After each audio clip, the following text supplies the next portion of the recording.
আচ্ছা ম্যাডাম, আজকাল সব বাড়িতে ফ্রিজ আছে এবং ফ্রিজ একটা খুবই বড় ইলেকট্রোম্যাগনেটিক জিনিস, যেটা বাড়িতে অনেকটাই ইম্পর্টেন্স দেয়। তো সবার বাড়িতে ফ্রিজ কোন দিকে রাখা উচিত বাস্তুমতে, একটু গাইড করে দেবেন? হ্যাঁ, দেখো, বাস্তুশাস্ত্রে কিন্তু আমাদের ঘরে যে জিনিসপত্রগুলো থাকে প্রত্যেকেরই কিন্তু একটা জায়গা, নির্দিষ্ট জায়গা আছে। কারণ বাস্তু মতে আমাদের ঘরের যে জিনিসপত্রগুলো সেগুলো কিন্তু আমাদের জীবনে অনেক ইম্পর্টেন্স রাখে। এইগুলো থেকে নেগেটিভ এনার্জি বলো, আমাদের আর্থিক ক্ষতি বলো, সব কিছুই কিন্তু হতে পারে। তাই জন্য বাস্তুশাস্ত্রে কিন্তু ভুল জায়গায় ফ্রিজ রাখলে আমাদের জীবনে নেগেটিভিটি, এছাড়াও আর্থিক ক্ষতি এবং মানসিক চাপ কিন্তু বাড়তেই চলে। তো এই ধরনের ভিডিও যদি আপনারা পেতে চান, অবশ্যই আমার চ্যানেলটিকে সাবস্ক্রাইব করে আমার সাথে থাকবেন। ভিডিওটা ভালো লাগলে লাইক, শেয়ার আর কমেন্টে আপনার ফ্রিজ কোথায় রাখা আছে সেটাও কিন্তু আমাকে জানাতে একদমই ভুলবেন না। তো কোথায় রাখা উচিত ফ্রিজ? ফ্রিজ রাখার মেন ভালো জায়গা কোনটা বাস্তুমতে?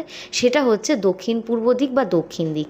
এখানে যদি ফ্রিজ রাখা হয় তাহলে ঘরের স্থিরতা বা স্টেবিলিটি, আর্থিক যে ফ্লোটা মানে ইনকাম ফ্লোটা কিন্তু বজায় থাকে। কোথায় রাখবেন না সেটা হচ্ছে, প্রথম কথা হচ্ছে উত্তর পূর্ব দিক। উত্তর পূর্ব দিক তো ঘরের ঈশ্বরীয় দিক, এখানে ফ্রিজ লাগলে কিন্তু ঘরের মানি, ইনকাম বা ফ্লোটা বন্ধ হয়ে যায়। এছাড়াও ঘরের যে শান্তিটা সেটাও কিন্তু নষ্ট হয়ে যায়। এছাড়াও বাড়ির ব্রহ্মস্থান বা একদম কেন্দ্রতে যদি ফ্রিজ রাখা হয়, এখানে ভারী জিনিস রাখা মানে শরীরের ওপর চাপ এবং মানসিক চাপ। আর ভুল দিকে যদি রেখে থাকেন তাহলে কি করবেন, ফ্রিজের ওপর বা পাশে লাল কাপড় রাখার চেষ্টা করুন।